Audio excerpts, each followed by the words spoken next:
think we're on. Hey everyone, today is Thursday, February 7th, 2019. I think we're on live. We're trying something totally different tonight. I am trying, give me a thumbs up if we're live. Give me a thumbs up. We live? Awesome. So today's Thursday, February 7th, 2019. We're trying something different. So the team and I are trying something different tonight. We've been streaming live on YouTube, and those of you who've been following me know that it's been kind of a struggle. Just streaming live on YouTube, learning the software, learning the streaming software. We decided, because we've been getting better responses from people on Facebook, that we thought we'd try streaming live on Facebook for the show. So here we are. I already learned something, and one thing is it's not going to actually post the actual show content, so intro and all that. I'm still trying to figure that out. But today we're going to go ahead and just roll live like it's a regular show. The topic of tonight's show is practicing at home. I want to tell you that the Monday night community brain dump that I've been doing and the feedback that I've been getting from people has been phenomenal, actually. I went through this whole spell of January of like really working to build the show and learn the software, and got a whole team. I've got literally a team of students here, and we're trying to figure out like, how do we put this together? What are we missing? Little bitty technical details. And then it was just hard. It was just really, really difficult. So then I decided, all right, well, let's go, let's do this Facebook thing where I'll just kind of talk, relax. And all of you have helped me so much because the views have been phenomenal. The response has been phenomenal. It's been daily, nonstop, direct messages from people saying, hey, Bobby, this is really helping me. So the feedback that I've been looking for, because I want the show to be a blessing, because I want the show to really help people, I've actually been getting it through Facebook. So thumbs up to Facebook. I'm sorry, YouTube, but big thumbs up to Facebook. This is really, really important. So those of you that are joining, this is Facebook Live, not YouTube Live. So you can interact with me. You can post comments. The students are here. So if you've got actual interesting comments or topics or things you want to discuss as I focus on the topic tonight, go ahead and post them. Tonight I'm going to talk about practicing at home. What does it mean to help my child practice at home? So first I'm going to talk about some of the struggles that parents go through. So if you have children and you know, I've got two of mine here, you know that when you're working with your kids at home, specifically homework, and you've had struggles as a family, and you can give me a thumbs up, Dominic, because I love you. You've had struggles as a family to work the whole homework routine. It's hard. It's hard because you already have life problems, right? We already have life difficulty. And then now you add to the fact that we have this thing called homework, and then we got the pressure of grades, then you got the pressure of GPA, you've got the pressure of STAR tests and standardized tests, and then you got normal life routine of other homework and dinner and who needs to take a bath. It can be a really difficult challenge. And I've been doing this for many years with other parents, and I'll tell you right now, the number one thing I would tell a family, so you're listening to me, you have a child, you're working with that child, you love them, right? You want to help them. The first thing you need to know is the reason why it's really easy to get upset with your child is because you love them. That's just natural. When we're afraid for our kids, when we're afraid for them to fail, when we're afraid for them to get a bad grade, we're afraid for all these things that can happen to them, right? That can set them back because of the experiences we have. You get afraid, and sometimes that fear can come across as anger. So the first thing I want to tell you is you got to learn to separate the emotion. And that's not an easy thing to do. The parents who have worked with me privately over the years, they've had a really huge benefit. And the benefit for them is they don't have to do that, and they don't have to live in that moment anymore where they're clashing with their child about homework because they have somebody they can leverage. For me, I'm still emotional because I care about their success, but I'm not as emotional as the parent because they're not my children. It's totally different. When I work with Dominic and Damien at home, totally different attitude than if I'm working with a different kid. Does that mean that I love the other students more than my own children? No, it's actually the opposite. When you really love your children and you're afraid for them to fail and you want to protect them from failure or things or situations that are going to cause them academic harm, it's real easy to kind of lose a little bit of that control. So the first thing I want to tell you is you have to take a step back.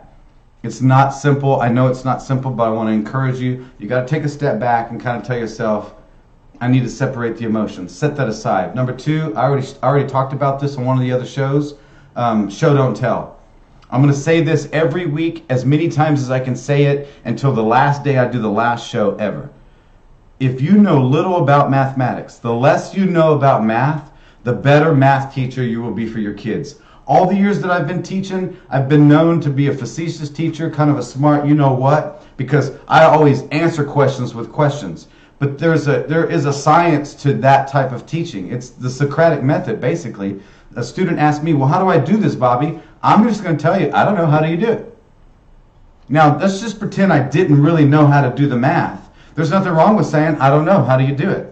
So if your child comes to you and say, hey, I'm working on this thing, I'm working on one-step equations as an example, I don't know what to do. The honest answer to tell your child is, I don't know what to do either. That's okay. Because you remember, you want to lead them to a place of discovery so that they learn to think for themselves. And that's really, really important. I'm going to say that over and over and over again. It's really important that you teach your child to think for themselves. How do I teach my child to think for themselves, Bobby? Show, don't tell. Don't give them the answer. When you give your child the answer, you have to understand that the brain turns off. If the goal, look at it from a child's perspective. If their goal is to take a sheet of paper with grade, to get a grade on it, right? A sheet of paper with some problems. They're going to put their name on there, and they're going to do a certain amount of problems, and they got to take that and they got to give it to a teacher to get a numerical grade that's going to validate whether or not they're a failing C, B, or A student. Then for them, the learning process is only, I need to turn in the sheet. That's a problem. Because that means if you give them the answer, and you've been in this situation before, because I have, where you're going over homework, and they've got one more problem, and you work with them on that one problem, but there's a little frustration, or you're tired, or they just want to be done, and you end up just kind of pointing to the answer. And the minute you point to that answer, they're done, right? They turn off. Thank you. Love you, Dad. Love you, Mom. I get to turn it in and it's over. That's a problem. Because if your goal is to teach your child to think for themselves, to learn how to become a student, where the root word is study, right? Learn how to grow as a student, then you want to ask more questions than they do that forces them to stop what they're doing to think about the material. So remember, show, don't tell. You don't have to know all the answers. So of a lot of the questions that I got this week, I had a lot of people reach out to me. Some of the most common question over and over again, ironically, was, well, how do I help them practice if I don't know what they're doing at home? That's a legitimate question. How do I help my child when I don't know what they're doing in class? So here's a big secret. So if you're watching this on Facebook Live, you can always go back and watch it, but I'm gonna give you a secret. You don't have to write this down. I just want you to take a deep breath, kind of take this in for a second. Listen to me, moms and dads, grandmas, grandpas, aunts, uncles, dogs, and cats. Whoever's helping the child, listen to me. Pay very close attention to this, okay? If they go to school in the state of Texas, if your child goes to a public school in the state of Texas, it's pretty much a mandate that the teacher has to put the date somewhere on the board. So ask your children tomorrow's Friday, ask them when they go to school, when they go to their classes, do they see somewhere on the board, today is Friday, February 8th, okay, check. They should also put the objective of the day. That's very, very important. The objective is whatever they're working on. So if your child isn't very good at taking notes, and just so you know, I could do a whole other show. If your child isn't very good at taking notes, stop. Don't be mad at them. Don't fall into the trap where the teacher's talking 1,000 miles an hour and they're using words like numerator, denominator, rationalize. They're using math terminology, right? Picture this for a second. The teacher's using math terms to some human being that may not understand yet the math terms. So it's like the child sitting in a foreign language class because they're listening to words that they don't use every day. The teacher's going 100 miles an hour and they're asking the child to write down everything that I'm saying. Are you taking notes, right? Are you taking notes? Are you taking notes? And the kids say, what do the kids say? When the teacher says, do you understand what the kids say? Yes. So they have to take notes, right?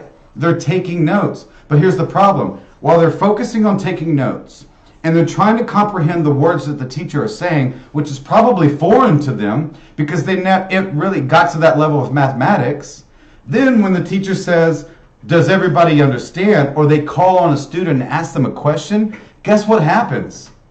They don't even know how to answer the simple question the teacher asked because they weren't paying attention to the words that they were saying because they were too focused on writing down notes. Unless your child's in a class to be a court reporter or a stenographer, I don't want my students sitting in math class writing down everything that I say. You're not going to learn mathematics by writing down everything that I say.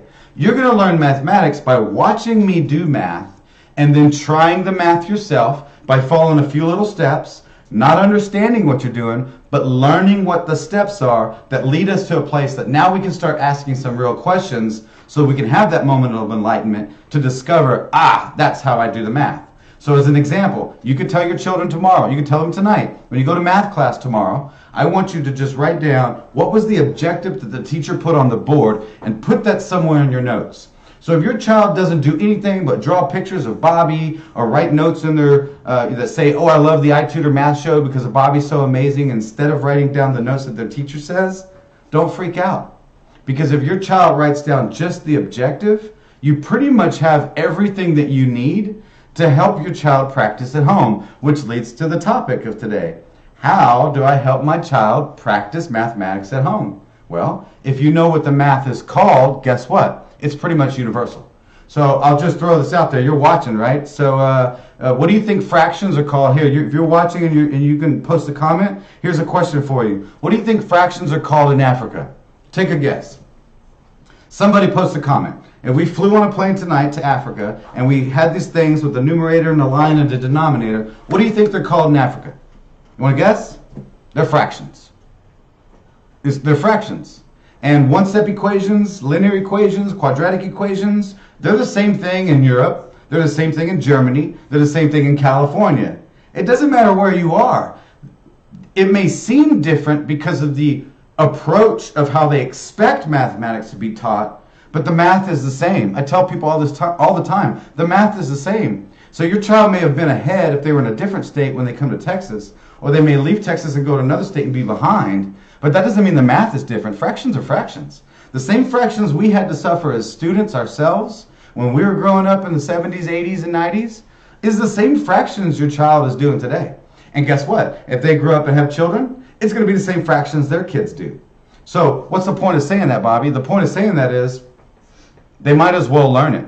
And you might as well prepare them to spend years learning it. Don't expect your child to master the mathematics overnight, and I wouldn't even put the pressure on my child to learn the mathematics in a week or two. Here's the reason why. In school, they have a curriculum. A curriculum means they have an itinerary. An itinerary means they have a schedule. A schedule means they have a mandate.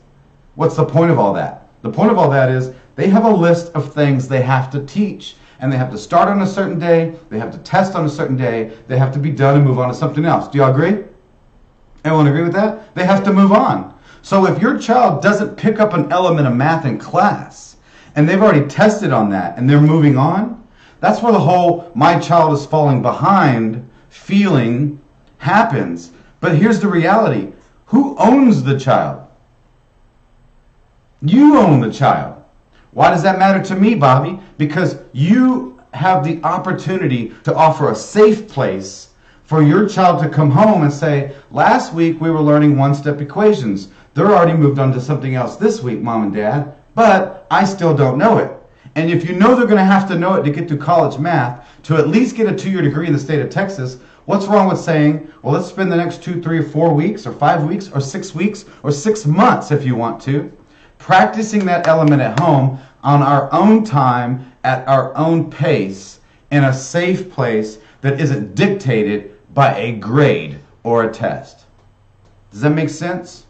I want this to make sense to you. So I just had a conversation with a couple of moms this week, and I'm telling you right now, if your child takes 2, 3, 4 weeks to practice the same element over and over again at home, and they still don't get it, don't freak out. We don't get it. I mean, there's some things that I learned at my job. I just started a new job 2 months ago. Does that mean that I should know everything at my job and I should know how to do everything that my boss tells me because I've been there for 8 weeks? That's not reality. So we shouldn't put that same pressure on our own children. If the school's doing it, can't help it. I'm not here to solve the school's problem. I am here to help you as a parent that if you love your child, separate the school for a little bit. Your child already told you what they're working on. Now get on the internet and use that thing. We have these things called phones. I'm telling you right now, I tell my boys all the time, if I had a phone when I was a kid and I had access to the world's knowledge at my fingertips, I either would have been a flat idiot for doing nothing because I'm lazy, or I would have been doing amazing things in this world, because all the answers we need are actually on the phone and on the internet. So if your child's struggling with something and they wrote down the topic the teacher's working on, all you got to do is Google that. One-step equations is the same everywhere. And here's the best part. If you get out to the internet and you Google, excuse me, you get out to the internet and you Google how to multiply fractions, you're going to find a whole slew of people who have their own videos posting how to multiply fractions. I want you as the parent not to freak out and say, oh my God, they're all doing it different. Well, they're doing it different, just so you know, because there's no one right way to do it. Just be mindful of that, all right? When you hear people telling you, well, they need to do it this way, and I told them to do it this way, I'm taking off 10 points. Keep the 10 points. I'm on my way to college. I'm learning how to think at a higher level than what you're teaching me. Let's sit down with your kid as an example and say, hey, you know what, this week, for your practice, we're going to spend 5 or 10 minutes, and we're going to be watching videos only of watching other people teach that same concept. And then, maybe a couple days, you say, hey, let's try some worksheets. Or if you get out on the internet, you could try there's games for lower level mathematics, so elementary school math, there's games.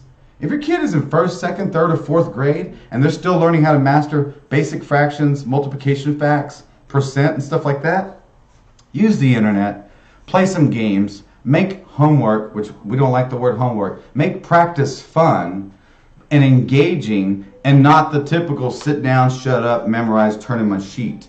Because that's not teaching your child anything other than how to sit down, shut up, and turn in a sheet of paper. And that's not going to help them with higher level thinking that is required, for example, on standardized tests. Standardized tests, or entrance level exams to get into college, or exams to get into the police department, the military, etc., or certification exams of different types for different professions, sometimes they require you to think. It's not memorization.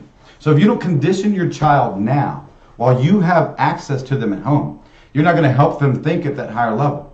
You get that privilege. So what I want you to do is, for practice, just remember this. 4 nights a week. 4 nights a week. That's Monday, Tuesday, Wednesday, Thursday, 20 minutes a night. What do I practice, Bobby? Ask your child to write down what the teacher's working on that week or that day. Tell them to write it down on a sheet of paper. Tell them to write it down in their hand. Tell them to sneak their phone out and text you and say, Mom, I think it's called blank, blank, blank. Doesn't matter. You use that and you say, I don't know how to do it. Don't tell them you know how to do it. They don't need you to be their teacher. They need you to be their parent and love them. They don't need you to be their teacher. They need you to be their parent and love them. I want you to get out on the internet, Google that, and say, hey, let's just watch some videos. Let's see some other people teach this concept. Let's watch some videos. And then I want you to say, let's find some practice sheets. Let's see if we can find some games. Let's see if we can find different things that give them different perspective of how to do that math. And then go through the process of saying, all right, let's practice some. And the practice looks like 1 or 2 problems a night. That 20-minute window, give them a minute. Give them 20 minutes. Give them time to say, hey, I'm going to try this. And if I don't do very well, or if I miss it, don't beat them up about it. Don't get mad at them. Don't be upset with them if they miss it. Encourage them and say, you know what? That's great. You missed it. Because the encouragement should be that they tried it. The encouragement should really be that, hey, I'm proud of you for having the effort to try it. Because trust me, it gets harder as they get older. And you know, as adults, adults are the ones buying self-help books on how to be a better person and become a better me and blah, blah, blah, right? There's a million self-help books. I guarantee you it's not 5th graders buying those books. So if adults are buying self-help books to learn how to better us, why beat up our kids if they hadn't figured out how to do some simple math in one night of sitting them down? I want you to love them through it. Yes, it's going to be hard. Yes, you got to separate. But remember, if you're not the owner of all the answers, because you don't have to be, then it should be a lot easier for you. You should be able to focus on not being so upset with them or angry with them if they don't know the answer, because home is supposed to be a safe place for them to comfortably learn. You tell them, let's try a couple of problems. And remember, I talked about the IDK card. If you don't know what that is, go out to YouTube. It's iTutor Math Show on YouTube, and that's iTutor, one word. Go out to iTutor Math Show and go watch my other videos. I posted something called the IDK card. It's 3 questions you ask your child. So when they look at you and you say, what are you working on? How do you do it? And they go, I don't know. Instead of freaking out and getting mad at them, just say, okay, what do you know? What is this math called? Is it something that we can Google? Did we find some other problems that are similar to that? We've watched some videos. Let's try some practice sheets, and then let them try a math problem. And if they get it, if they say, well, I don't know if I got it right or wrong, look at them again, say, I don't know if you did either. Let's see if you got it right. Let's see what you did. You start walking them through a process to determine, could this be the steps? Could this be the math that I perform that's going to help me get to the answer? And it's baby steps, and it's slow and gradual. I told a mother that I spoke to this week, it doesn't matter if your child needs 2, 3, or 4 weeks practicing the same element, 20 minutes a night, before it starts sinking into long-term memory. Don't put the pressure on them as children that just because you showed them a couple times, or just because a teacher says, do you understand? And all the kids say yes, that doesn't really mean they understand. And just so you know, when you ask students, do you understand? And they all say yes collectively, that really means, I don't want to hear you anymore. Can we move on to the next subject? That's the truth. I don't ask that question.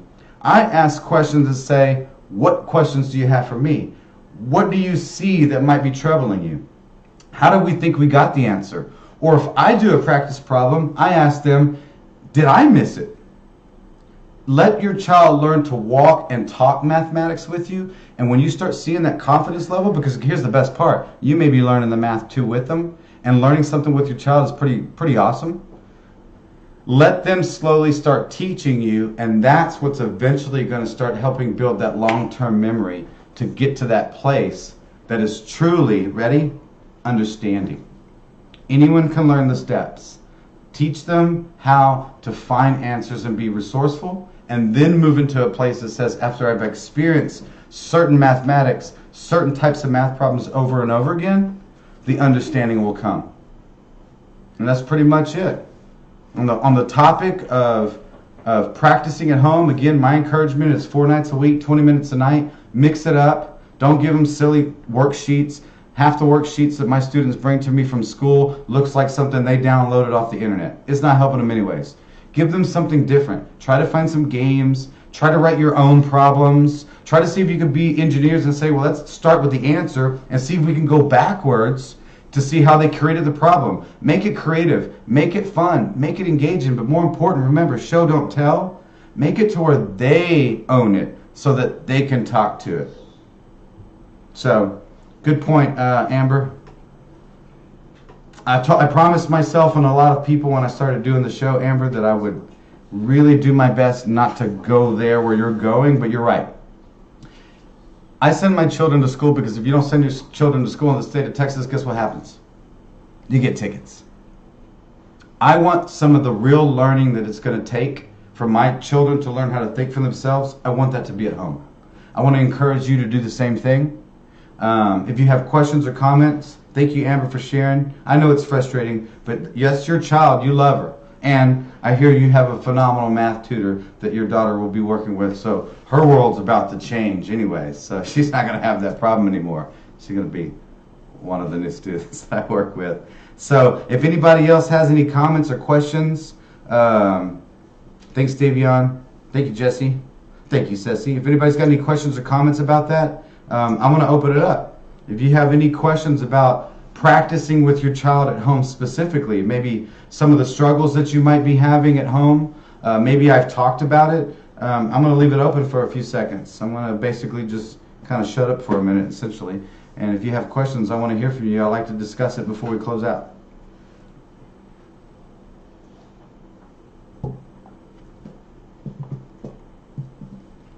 Are we choppy? Is the video choppy? Awesome. Nothing? No more questions, no comments, anything about helping your children at home? I want to hear them. If not, if you go back and you think about it and maybe you don't feel, absolutely comfortable posting that question in front of the world, come back and post a comment later. You can direct message me. I've had a lot of people this week. It's actually been pretty awesome. I've had a lot of people reach out to me this week with direct questions specific to a struggle that they're going with. So for those of you that reached out specifically this week, those of you reached out to me that were discussing problems related to practicing at home or doing homework, this show was for you. This show today was completely dedicated to you. I want you to love your children. Just remember, I'm a parent too. I've screwed up. I've got my sons here. I bet if they can just get on the microphone and tell you I've screwed up too. What my hope is that I can share with you some of the areas that I've struggled as a parent and then where I've struggled as an educator, so that it can be a benefit to you going forward to help your child. So if you like that, Matthew, thank you, Louie. Georgina, thank you very much. If no one else has any questions or comments, how long have we been live? Mariah, 21 minutes. How long? 21 minutes. Wow, we've been live 21 minutes only. 25 minutes. Oh, 25 minutes. Oh, the time's right there. Of course, Louie, anything that I can do. Again, the whole purpose of the show of me talking mathematics is to walk parents through areas that I have experience with to help you be successful. Because, again, I'm a firm believer. This is the home of the United States Marine Corps. This is the home of the Dallas Cowboys, right? This is America. But even a country that I'm proud of, we're like 25th out of about 28 to 30 ranked nations in the world mathematically. I don't get it. Math is so super simple, because here's the best part. Once you learn how to do a math element, it doesn't ever change. So if you know how to multiply fractions today, and we fast forward to the future, multiplying fractions is going to be the same. Now you might have a school system or some teacher or some PhD that says, well, this is the way it should be done. Guess what? If you do it the right way, where you always get the right answer, you're going to get the right answer 500 years from now. If we go back in time, we're going to get the right answer. That's why I chose mathematics for the most part. It's super simple, because once you know how to get the answer and you've done it enough times to comprehend it, it doesn't ever change. In 6th, 7th, and 8th grade, that's the best part. That's the same math 3 years in a row. So, any more questions or comments? Anything anyone wants to ask regarding practicing at home, doing some practice at home? Anything that you like to ask? I'm opening it up. Questions or comments? If not, I think I'm just about to going to close out. I am going to save the video on Facebook, and I'm also going to download the video. Hello, Sandro. I'll also be downloading this video, and I think because this was a test run to see if we want to do the show on Facebook or if we want to stream the show live on YouTube. So depending on the feedback from the people, depending on comments that you share, some input, hits and views and stuff like that, we either will go back to YouTube next week or we're coming back to Facebook next Thursday. I'll definitely be back on Mondays, so remember, Mondays is Community Brain Dump. That's basically where I'm just kind of in a relaxed mode, no real agenda on Mondays, and I'm just kind of open the floor for any topics that people want to discuss, and just kind of help build a Thursday night show. Sandro's asking if I've mentioned the STAR release test. Actually, I did. I'm glad you asked that. So, Matthew, do me a favor. Here, I'll post it. For those of you that don't know, let me see if I get this right. It is, I'm posting,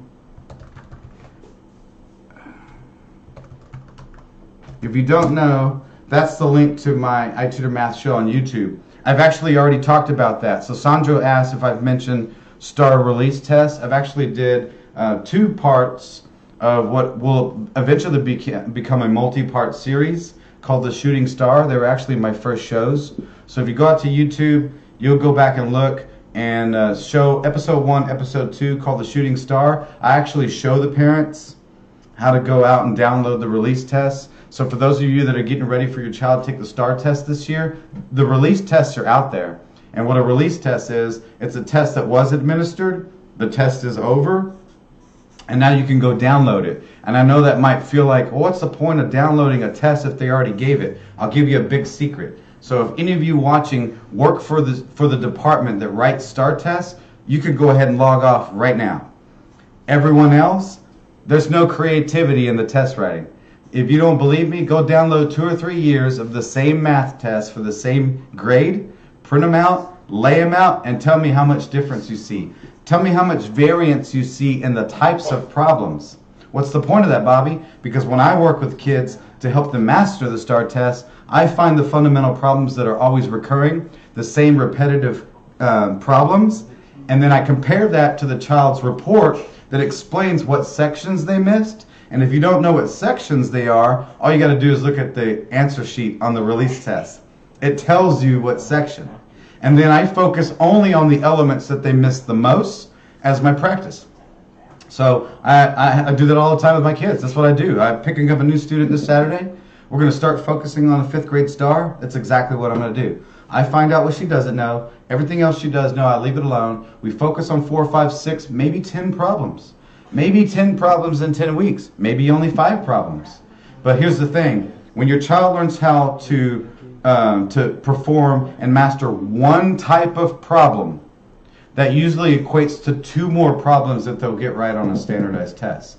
Because when the light bulb goes off for a child to understand, now I know what I was missing with that one problem, it's usually associated to some fundamental math skill that's going to help them with another math problem. And remember, you only got to get it somewhere about 40, 50% to pass the STAR test. You don't have to get 80s. If you get 80s, they'll probably think you cheated. So good question, Sanjo. I appreciate that. Again, if you go out to YouTube, go look at my channel. There's two episodes out there called The Shooting Star. I actually show you how to download the STAR test and then encourage you to administer that test at home. This is a great time to do it. The STAR test is right around the corner, so I would encourage you to go ahead and do that with your kids so you can start building a plan for how you're going to help your kids pass the real test this April. So if no one else has any more questions or comments, I think we're going to go ahead and cut out. We've been online about 31 minutes. I hope to see you next week on Monday night for Community Brain Dump. Go out to YouTube, subscribe to the channel. We're going to discuss here as a team to find out, do we want to stay streaming live on Thursday nights for Facebook or go back to YouTube. I really appreciate you. Have a great week. Struggle well together. Remember, love your kids. Practice. It's not about the grade with them. It's all about a safe place to learn the math. I'll see you next week.